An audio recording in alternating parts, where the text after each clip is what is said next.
التاريخ الهولد.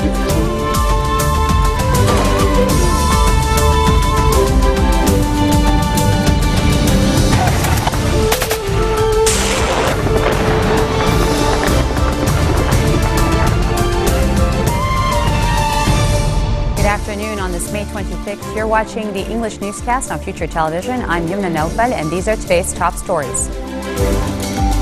Maronite Patriarch Shadadai highlights the importance of Lebanon's diversity among its people as a factor that may help end the country's ongoing vacuum in the presidency.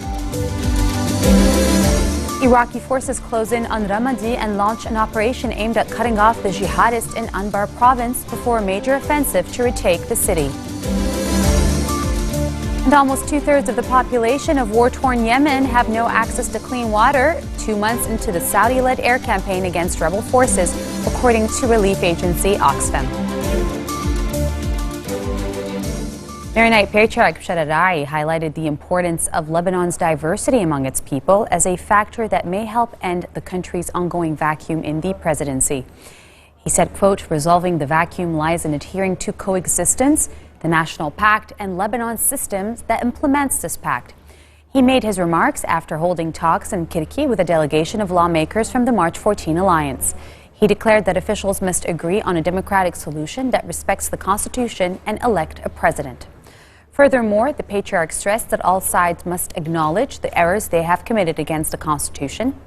MP Boutros Harib later stated that he agreed with Rai to call on all MPs to meet under his sponsorship in order to agree on steps that will facilitate the election of a president. Lebanon is keen on enhancing trade relations with China. Those are the words of Prime Minister Tamam Salam at the Arab-Chinese Businessman Conference held at Phoenicia. He vowed that Beirut would be a reliable partner. China has become Lebanon's top trading partner over the last 2 years, Salam told the conference. He said that they expect this partnership to expand and strengthen given the new prospects for cooperation. The events also coincided with the 60th anniversary of the signing of the first trade deal between Lebanon and China. Salam said Lebanon had managed to maintain an acceptable growth rate despite the difficult political phase the country is going through. He said the country also plans to become an active member for Asian infrastructure and investment banking. Iraqi forces closed in on Ramadi and launched an operation aimed at cutting off the jihadists in Anbar province before a major offensive to retake the city. 10 days after the Islamic State group's shock capture of the capital of Iraq's largest province, a spokesman said the latest operation was only a preparatory move before an assault on Ramadi. The Hashat al-Sha'bi Popular Mobilization, which is an umbrella group for mostly Shia militias and volunteers, is what the government is called for after the Islamic State group captured Ramadi on May 17th. Prime Minister Haider al-Abadi and his U.S. allies had been reluctant to deploy Iran-backed Shia militia in Anbar, the predominantly Sunni province. But Anbar's provincial capital, Ramadi, has resisted IS assaults for more than a year now, but fell earlier this month after a massive jihadist offensive and a chaotic retreat by security forces. Almost two-thirds of the population of war-torn Yemen have no access to clean water 2 months into the Saudi-led air campaign against rebel forces, according to relief agency Oxfam. Ongoing airstrikes, ground fighting, and fuel shortages mean that an additional 3 million Yemenis are now without drinking water, raising the total number of Yemenis without clean water supply and sanitation to at least 16 million. This is according to the Britain-based organization Oxfam. Now, even before the escalation in fighting, half the population of the impoverished nation had no access to clean drinking water. But a coalition led by Riyadh launched airstrikes on March 26 against the Houthi rebels has exacerbated the situation. Now, the rebels are said to be allied forces loyal to former President Ali Abdullah Saleh, and Saudi Arabia, in a bid to restore UN-backed President Abdurrabbu Mansour Hadi, launched these attacks. United States President Barack Obama laid a wreath at the tomb of the unknown soldier during a somber ceremony to mark Memorial Day, when Americans honor their war's dead. The president said it was the first Memorial Day since the end of the war in Afghanistan, and that more than 2,200 Americans have died in that country. My fellow Americans, this hallowed ground is more than the final resting place of heroes. It is a reflection of America itself. It's a reflection of our history, the wars we've waged for democracy, the peace we've laid to preserve it. It's a reflection of our diversity, men and women of all backgrounds, all races and creeds and circumstances and faiths, willing to defend and die for the ideals that bind us as one nation. For many of us, this Memorial Day is especially meaningful. It is the first since our war in Afghanistan came to an end. Today is the first Memorial Day in 14 years that the United States is not engaged in a major ground war. So on this day, we honor the sacrifice of the thousands of American service members, men and women, who gave their lives since 9/11, including more than 2,200 American patriots who made the ultimate sacrifice in Afghanistan. This may be the first Memorial Day since the end of our war in Afghanistan, but we are acutely aware as we speak, our men and women in uniform still stand watch, and still serve, and still sacrifice around the world. Several years ago, we had more than 100,000 troops in Afghanistan. Today, fewer than 10,000 troops remain on a mission to train and assist Afghan forces. We'll continue to bring them home and reduce our forces further down to an embassy presence by the end of next year, but Afghanistan remains a very dangerous place. And as so many families know, our troops continue to risk their lives for us. Talk to two Beirut hub shapers about their experience at the World Economic Forum in Jordan. Stay with us. We'll be right back.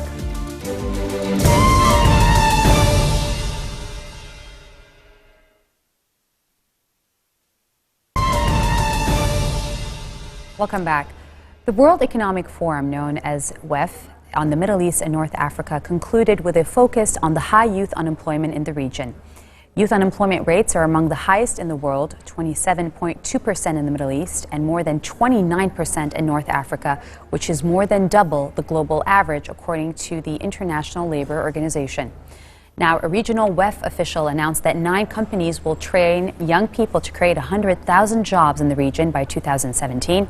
And the Beirut Hub's Global Shapers, an initiative of the World Economic Forum, saw 2 of its members attend, Mr. Afif Tabsh and Walid Abdurrahman. Welcome, Afif, and welcome, Walid. Thank you for being here today. Thank you, Yomna. So I'm going to start with you, Walid. Can you tell me a little bit about the Global Shapers? The Global Shapers are basically a global network of local communities led by young people who are exceptional in their potential, drive, and achievements. Their focus is on how to touch their communities in a much in a positive manner to make the state of the world a better place. We are 5,200 young people under the age of 30 around the world in around 416 hubs or cities in 165 countries. 465 hubs. 416 hubs, yes. 416 hubs. Yeah. And Afif, you can tell me a little bit about the Beirut Hub. You're the creator of the Beirut Hub. Tell me a little bit about this hub specifically. So the Beirut Hub, the Global Shapers Beirut Hub, started somewhere around end of 2011. And ever since, we've been working on several activities and recruiting more young, achieving individuals in Lebanon. And our main focus is youth issues and youth unemployment. Specifically, we've been working on it in the past year, where we did mentorship activities for youth, and we did several conferences and events tackling youth unemployment in Lebanon. And one of the things we were interested in, we found quite exciting, is that the World Economic Forum on MENA region focused on youth unemployment and youth involvement in the region. And so a lot of what we're working on was tackled and involved in the discussions related to the World Economic Forum. Okay, they spoke. I know that Klaus Schwab, the founder of the World Economic Forum, was there personally, and I know a lot of businessmen and leaders from different countries and across the business world were also there, and they spoke about creating jobs for the Middle East. Did they say how or what they would do in order to alleviate the situation?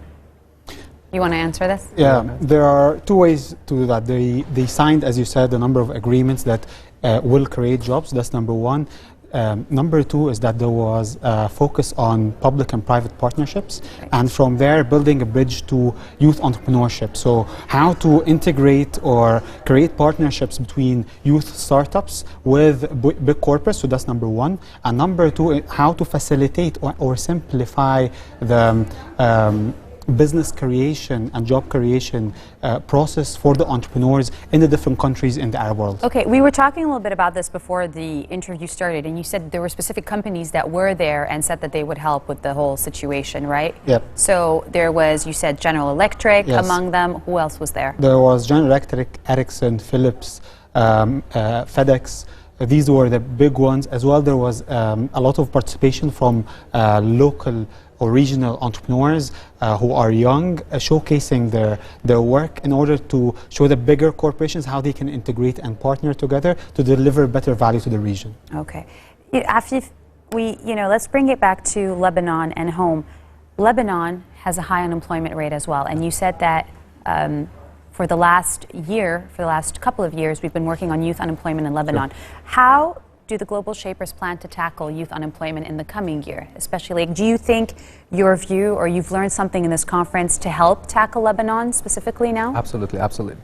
So the last statistics I read about Lebanon specifically was somewhere in 2012, where they said the unemployment in Lebanon is ranging between 25 to 27%. Which That's is the youth extremely unemployment. high. It's extremely high, but it's within the average of the region, so it's not way beyond the region's overall average. So the way we are working on it is focusing on one type of activities, which is, we call it speed mentorship, where we bring experts in their fields and we bring university and school students who are interested in focusing or in doing certain specialization, whether it's design, the engineering, or whatnot, and we give them access to people in the market. So the experts will tell the students or the participants of such an event how their work is and what they do and what kind of fields they can specialize in, and then the students will at least have an idea, not just from what they read in the books or what they hear from their parents, but from people exactly in the field that they're interested to work in, to tell them more about how's the work, what's the pay, what are the challenges they face, so that they make better decisions on what kind of career they go through. Right, because I remember when we were in university, this type of mentorship usually, when you have somebody who's been there and who's been in that specific field,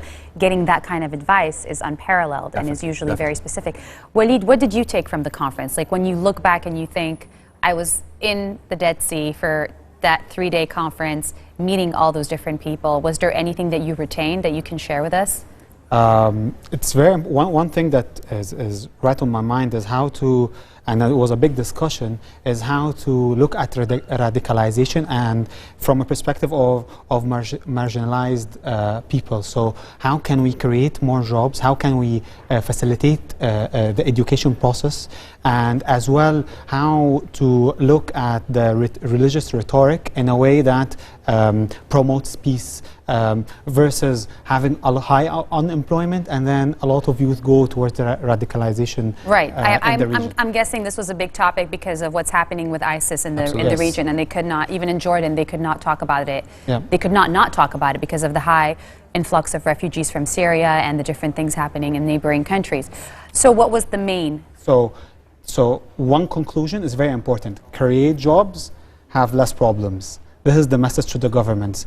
You need to look at youth as opportunities for prosperity versus population that we need to deal with. So this enabler of the youth, when engaged on this decision-making table, they're able to come up with creative solutions that engages more youth and therefore make the radicalization in the region much less, and therefore a better future. All right, thank you. I'm going to finish with you, Afif, really quickly. Tell me what you took from it.